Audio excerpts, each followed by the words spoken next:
We talked this morning about the context surrounding the words of joy that Jesus discussed there in John chapter 15. And one of the sources of His joy in us is that we keep His commandments, and it's also a source of our joy. There is a lot of comfort in keeping the commandments of Christ. There is a lot of comfort for being able to turn through the pages and to find book, chapter, and verse for exactly what we do day in and day out, whether as a congregation or as individual Christians. I mean, I can't imagine my life, otherwise, any different. I don't know. If it's not in there, how can I be comfortable doing it? If it's not in there, how can I go and do my own thing as far as my worship is concerned, or as far as my home is concerned? And so, playing off some of these ideas that were kind of in the development in the morning lesson with Jesus' words, if you love me, keep my commandments, I want to talk about the home. I want to talk about a few aspects of the home this evening because, we certainly couldn't cover this subject by any stretch of the imagination in one evening. But just want to talk about a couple of things here as it relates to Jesus speaking about His love and the love that we are to have for Him. And if we love Him, we will keep His commandments. And the home of the Christian is a constant workplace. All right. In fact, every place a Christian goes is a workplace. When we come here, we are in a workplace, and there's work that we must accomplish together. When we are out in the world, that is our workplace to let the characteristics of God shine within us, from within us, out into the world. And when we come home, the home is to be our workplace for godliness. The home serves a different aspect of the Christian's work than when we are out in the world or when we are together as a church.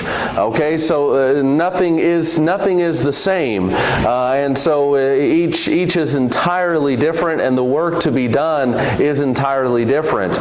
And so there is certainly a lot to be done in the home in accordance with the Scriptures. And again, I'm barely going to touch on just a couple of things, literally here in this text.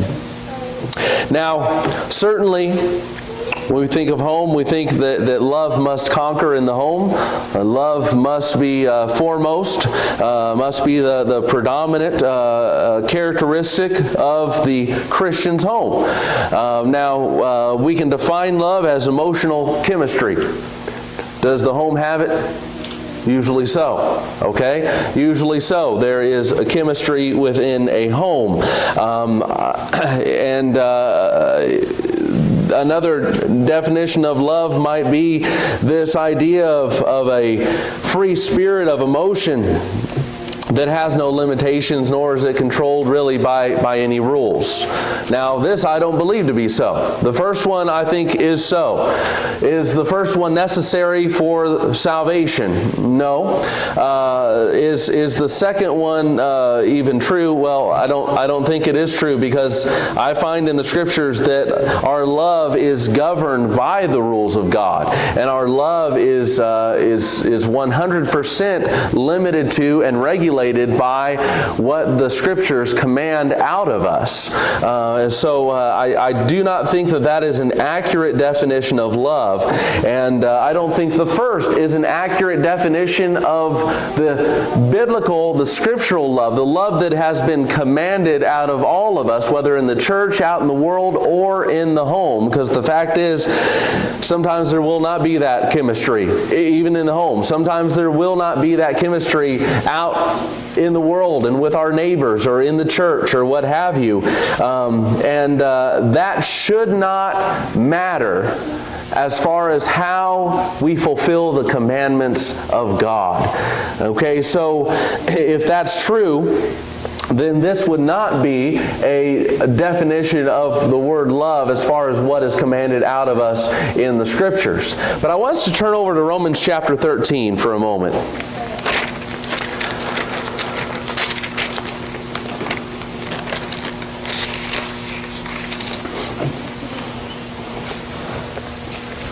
Romans chapter 13, and there beginning in verse 8.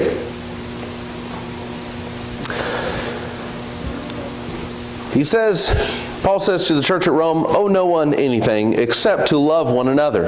For he who loves another has fulfilled the law. For the commandments, you shall not commit adultery, you shall not murder, you shall not steal, you shall not bear false witness, you shall not covet. And if there is any other commandment, are all summed up in this saying, namely, you shall love your neighbor as yourself. Love does no harm to a neighbor, therefore love is the fulfillment of the law." So he tells them not to owe anyone anything. Now, literally speaking from the Greek words and the Greek definition, the point that he's making here is owe no outstanding debt.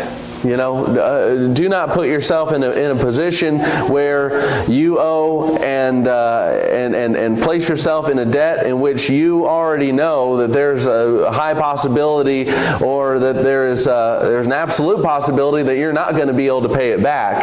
That is not how we act as Christians. Now there is one, and this is his point here in making a point like that. Why is he talking about outstanding debt? Well, for one, it is an attribute of a Christian's integrity and honesty, yes, but secondly, in accordance with the context, his point is there is an outstanding debt of love in which we owe. And so the point is, it is something that we owe to each other that will not be satisfied. It will never be satisfied. There will never reach a point in which the words in which we say and the deeds in which we do, that it will finally be enough and accomplished, and we have paid our debt to that individual by the however number of acts of love we have done for them or towards them. And that's his point. We cannot retire from love. Otherwise, we've retired from being a Christian. Because if we don't have love, then we're not abiding in the commandments of God. So he names a few examples here from the 10 Commandments in verse 9. You shall not commit adultery, you shall not murder, you shall not steal, you shall not bear false witness, you shall not covet. But then he goes further to say, if there is any other commandment. Is there? Well, certainly there is. There's a lot more. But it's interesting how he places it all in the same snowball here. If there's any other commandment, he says they are all summed up in this one saying, which is a commandment in and of itself. You shall love your neighbor as yourself. So within the home, we have an obligation that will never be satisfied, an obligation that we are always having to work towards and work forward in being loving, okay? Loving as far as the Scriptures are concerned. And notice here, in the context in which he is talking about an undying love that we are to have, what does he quote?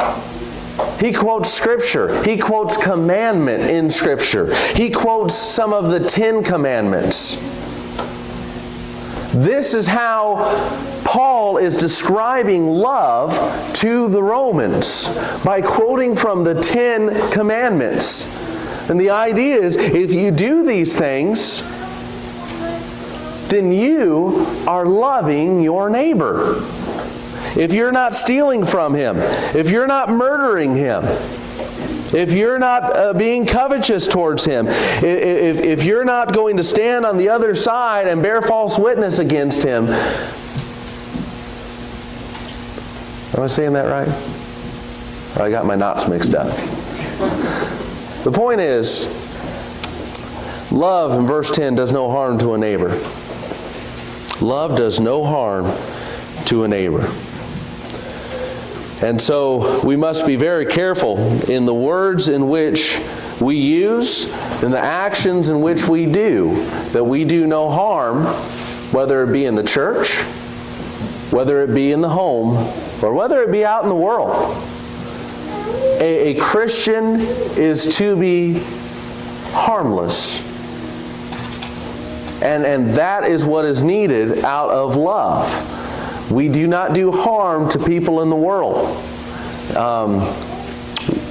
We do not do harm to our spouse, to our children, whatever it may be, there within the home. And likewise, the children not doing harm to the parent.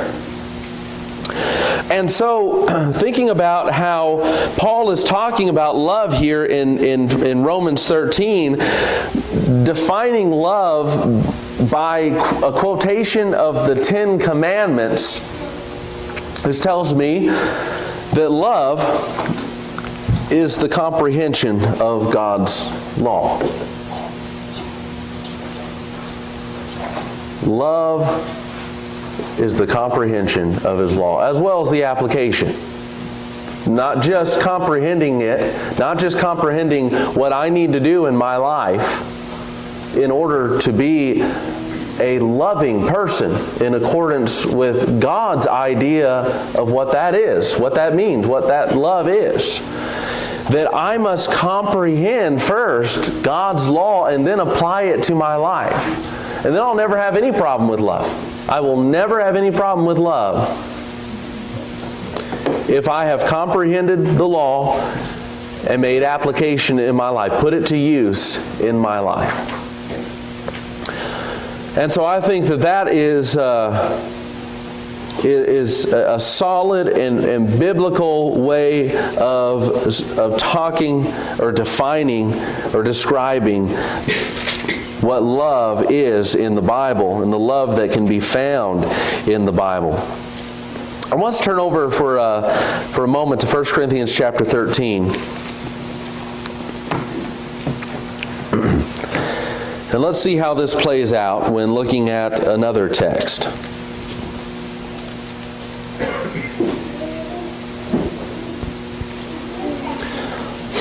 In verse 1, Paul says to the church at Corinth, "Though I speak with the tongues of men and of angels, but have not love, I have become sounding brass or a clanging cymbal. And though I have the gift of prophecy and understand all mysteries and all knowledge, and though I have all faith so that I could remove mountains, but have not love, I am nothing. And though I bestow all my goods to feed the poor, and though I give my body to be burned, but have not love, it profits me nothing." Wow, what a statement that is. Giving his body to be burned, giving his life up as a sacrifice. But he says, if I have not love, it's nothing and it profits me nothing. I could give all that I have to the poor, but if I have not love, if my purpose is different, if my motive is different than that in which drives me from the Scriptures, it is of no profit to me. And so the point in which he is making is what we have here up on the board. Paul is describing himself in the illustration, okay? I don't think this is how Paul really is. But he is describing himself in the illustration as an individual who has not comprehended God's laws, who has not comprehended God's rules. In verse 4, he goes on very specifically saying, "Love suffers long and is kind. Love does not envy. Love does not parade itself, is not puffed up, does not behave rudely, does not seek its own, is not provoked, thinks no evil, does not rejoice in iniquity, but rejoices in the truth, bears all things, believes all things, hopes all things, endures all things." And so as he goes on to provide a lot of descriptiveness to love here, he is showing that the person of verses 1 through 3 did not comprehend what he says here in verses 4 through 7. Or at least they didn't apply it. And so for us to love, for us to have the faith that could move mountains, for us to give all that we have to the poor, or to give our body to be burned as a sacrifice, all these extremes in the text in which he's talking about. But if I have not comprehended that my motive behind this is suffering long, or is kindness, not envious, not parading oneself, or being puffed up, or not behaving rudely, or seeking my own, or being provoked, on and on, he says it profits me nothing. So we can be doing certain acts that one might even see as biblical or scriptural, and yet it be no profit to ourselves, to our relationship with God, because I have not comprehended my purposes behind it. So the purpose is always to be love, to put it simply. That's the point in which he's making here. Whatever gift we give to another, as he was talking about in verse 3, behind it is to be love. To put it simply, to put it more specifically, what he said in verse 4 through 7, does not need to be repeated.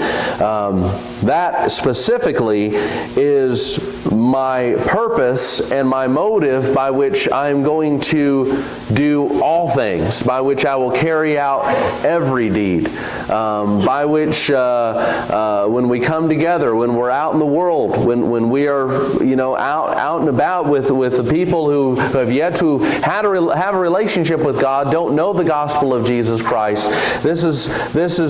These here in verse 4 through 7 are my motives behind everything I say and do when I'm with them and around them.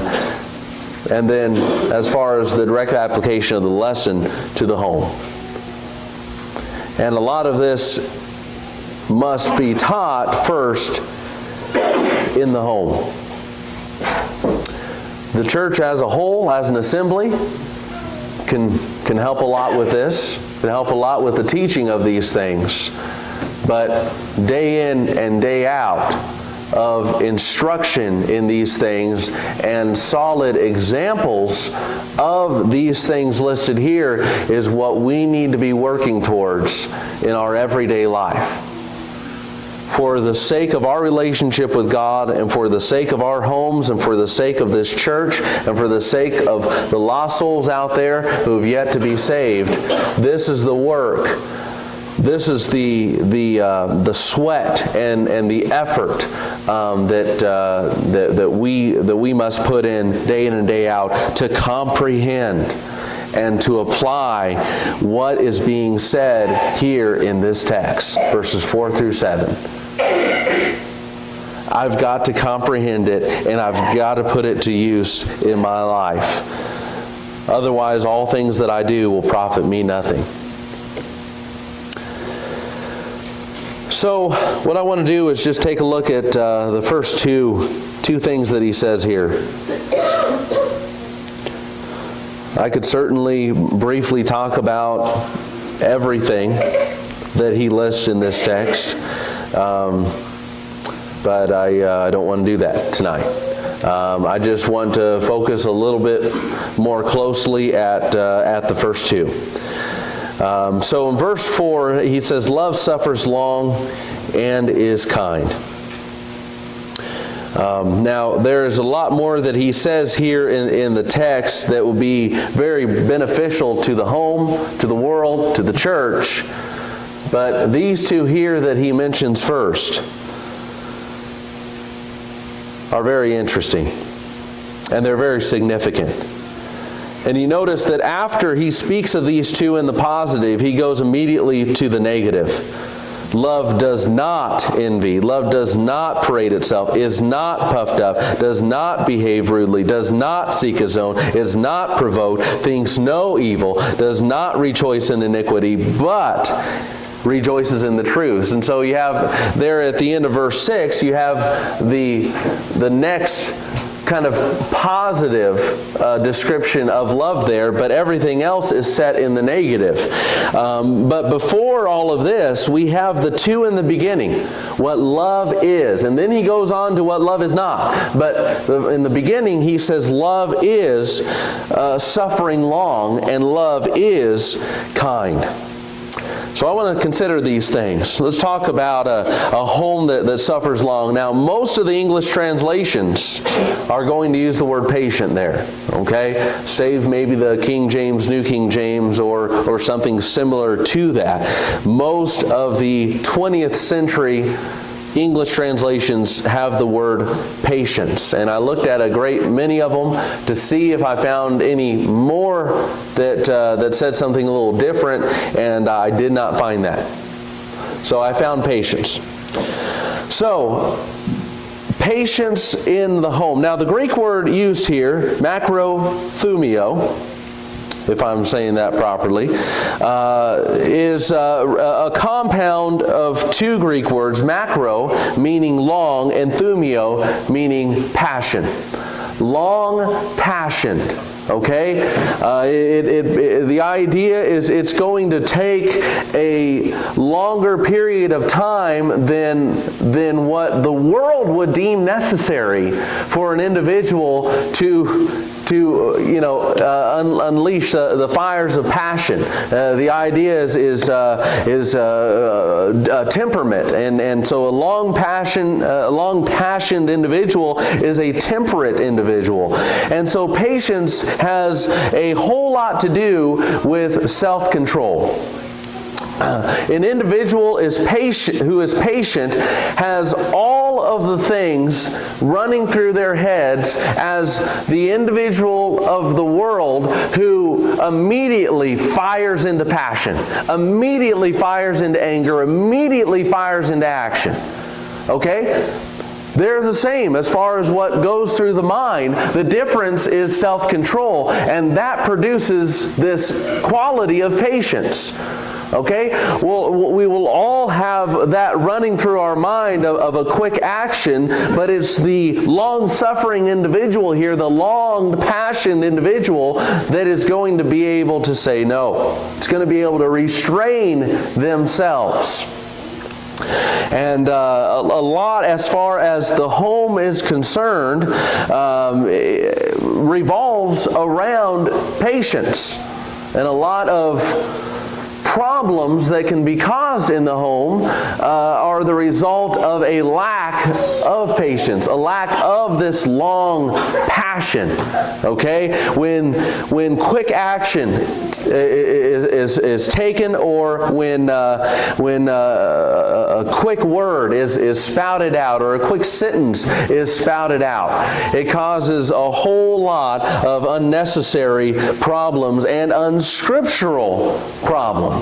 But there in Thayer's Greek to English Lexicon of New Testament Words, he defines this compound Greek word as to be of a long spirit. Isn't that an interesting word picture? To be of a long spirit, not to lose heart, to persevere patiently and bravely in enduring misfortunes and troubles, to be patient in bearing the offenses and injuries of others, to be mild and slow in avenging. So this is the broad spectrum of how this Greek word could be rendered in many, many different contexts. And I think we can see readily what this word demands out of us in the context here of the home. This long spirit. I love that. I love that statement. Before the action, before the word, there is thought. Okay? The Spirit takes time to contemplate. The Spirit takes time to think. To think things over, to think things through.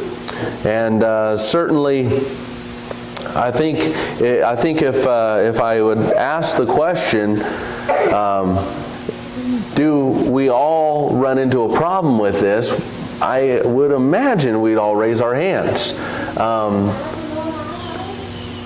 It's a difficulty that we deal with. It is something about every single one of us. And that's why it appears so many times in the Scriptures about self-control and temperance and patience.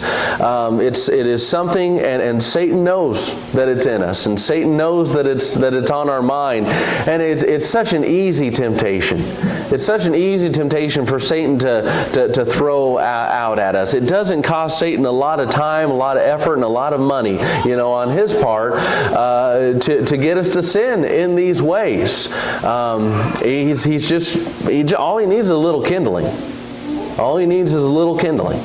And so it's an easy one, and it's one that we probably all have failed on numerous occasions. Something we got to work on for the home. We don't want to cause contention within the home by not being of a long spirit. I want us to take a look here just for a moment at some of the Proverbs. I have just a few up here that deal with this subject. They're in Proverbs 14 and verse 29.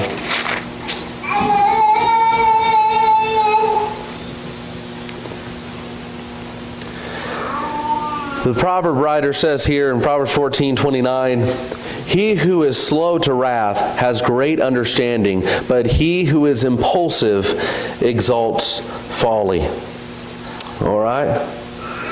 Very interesting idea here. He who is impulsive. And the idea is short. By definition of the Hebrew terminology here, a short spirit in contrast to a long spirit. So the Greek and the Hebrew are on the same page here as far as this is an involvement of our spirit, okay? This is an action of our spirit, as whether we will be short or long. The New King James translates the Hebrew word here as impulsive. He who is impulsive exalts folly. Okay, but the one who is slow to wrath has great understanding. He'll solve a lot more problems than the impulsive one. The long spirit will solve a lot more problems than the slow spirit. Chapter 15 and verse 18. A wrathful man stirs up strife, but he who is slow to anger allays contention. So to keep the contentions down, to keep the problems down, to keep the fights, the arguments, and all these kinds of things that are not healthy in the home, not healthy for the godly upbringing of children. Chapter 16 and verse 32. He says, "He who is slow to anger is better than the mighty, and he who rules his spirit than he who takes a city." He who rules his spirit is better than he who takes a city. Okay? And by ruling the spirit is referring to that control. Okay? Having that reign over the spirit. So it is not that short spirit. It doesn't spin out of control. But it is well under the grip of the mind of the individual. It says that the one who does this is better than he who takes a city. The one who does this is better than an earthly conqueror. The one who does this is a conqueror. Okay?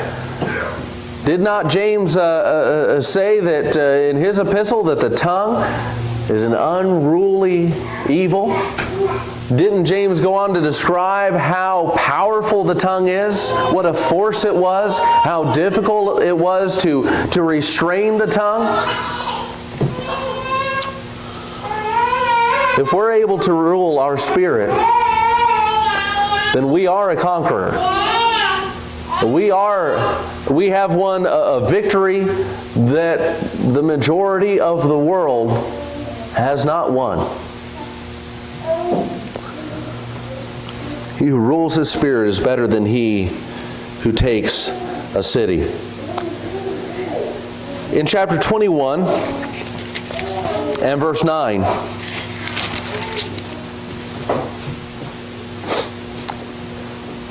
the proverb writer says, "Better to dwell in the corner of a housetop than in the house shared with a contentious woman."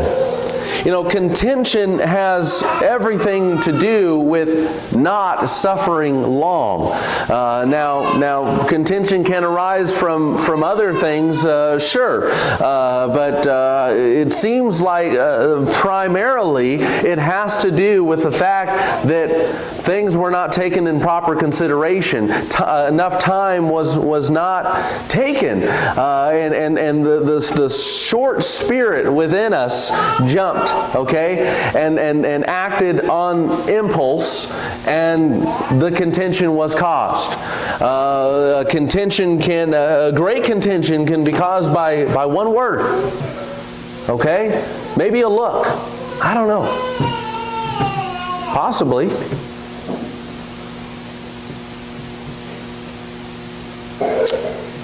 Better to dwell in the corner of a housetop than a house shared with a contentious woman. Chapter 27 and verse 15 says something similar.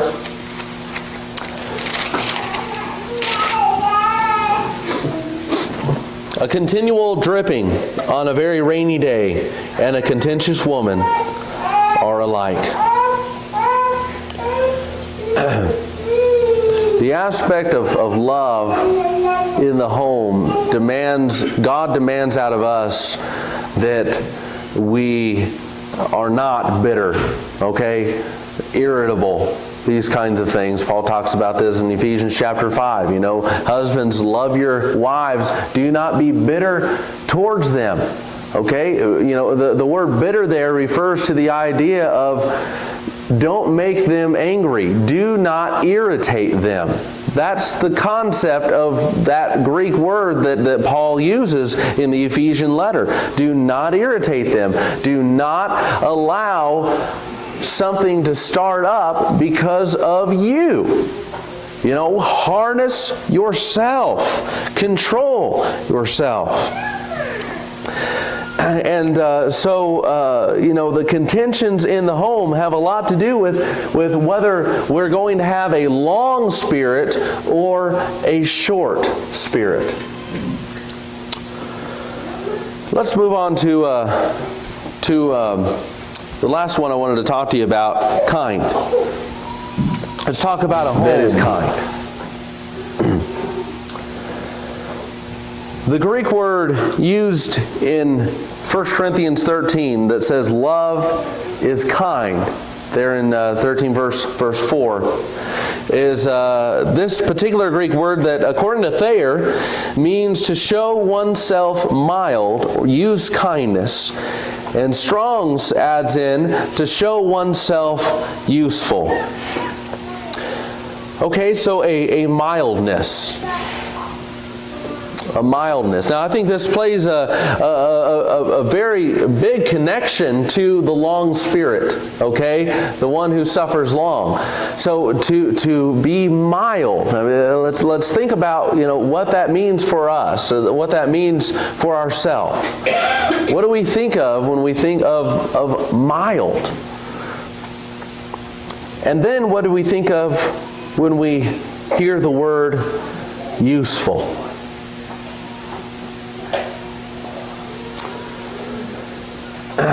You know, oftentimes we might think of kindness on the surface as a smile, a nice word, a nice statement, a nice comment, something like that. But kindness in the Scriptures goes far beyond a nice word and a smile. Far beyond that. As what we're seeing, what Strong's is bringing out, this idea of showing yourself useful. Okay?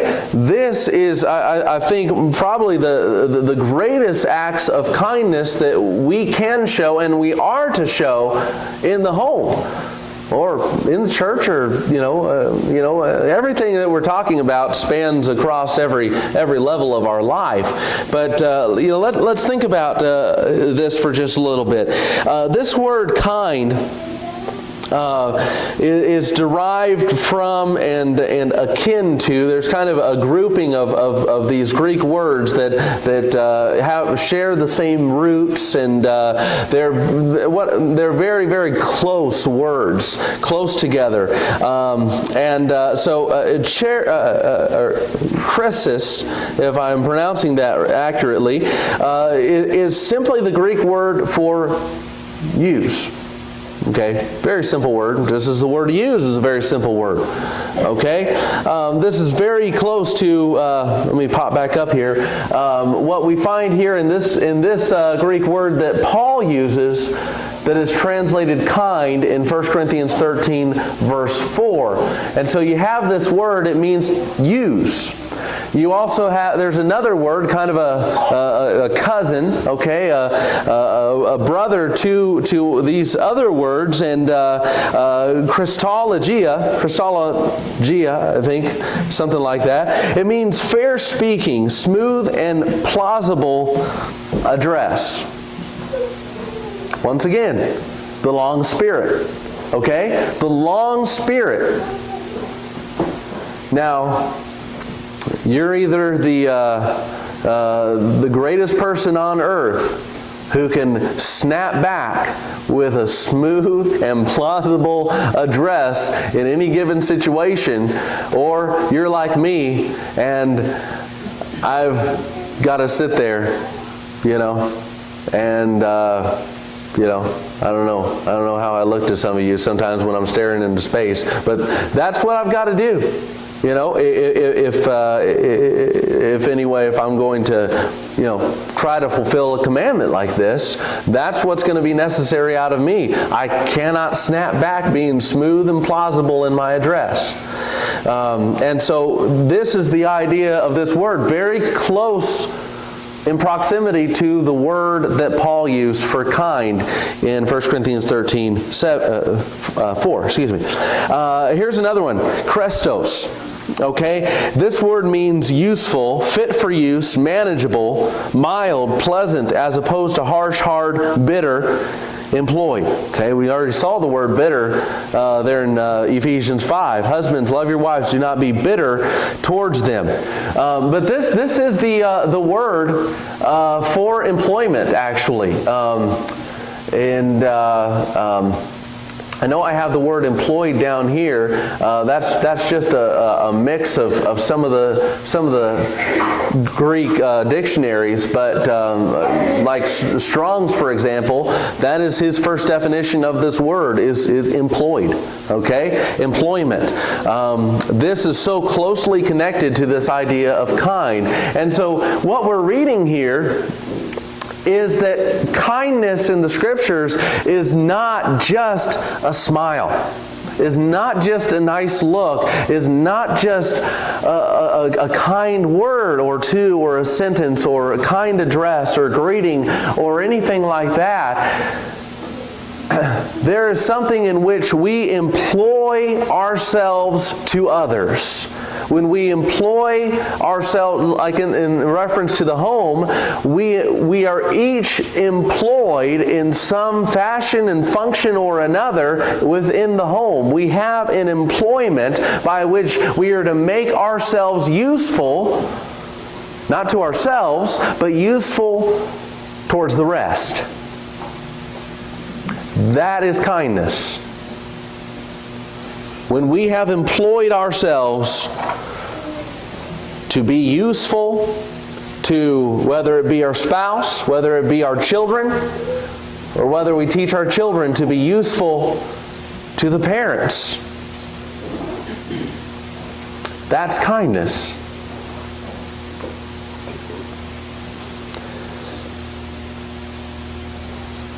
So, I didn't think I had another slide. So, just I think this gives us a lot to think about. That's why I didn't go through the whole list in 1 Corinthians 13. There's a lot to think about in just the first two statements of Paul there in verse 4. Love suffers long and is kind. What a simple statement, but it demands a lot of work and time and effort out of each and every one of us.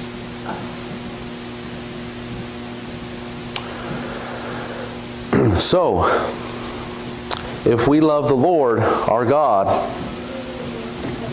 Jesus said, if you love me, you keep my commandments. To love Him means that I come to comprehend what He has said. That's what we've been talking about tonight. We've been looking at what He has commanded us, and we've been trying our best to comprehend what that means for our life and to put it to use. That is how to love Christ.